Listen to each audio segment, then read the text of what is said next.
పోతన భాగవతము అష్టమ స్కందము గజేంద్ర మోక్షము 44వ పద్యాన్ని ఇప్పుడు మనం తెలుసుకుందాం.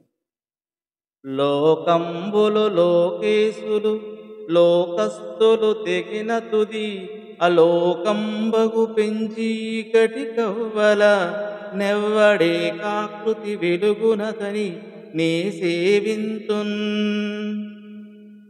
లోకంబులు లోకేశులు లోకస్తులు తెగున తుది అలోకంబగు పెంచీకటి కవ్వలనెవ్వండే కాకృతి వెలుగు అతని నే సేవింతున్.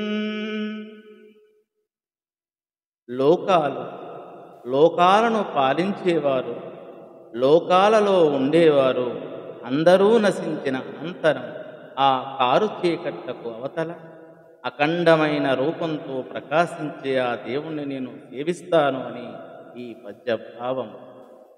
45వ పద్యం మనం తెలుసుకుందాం.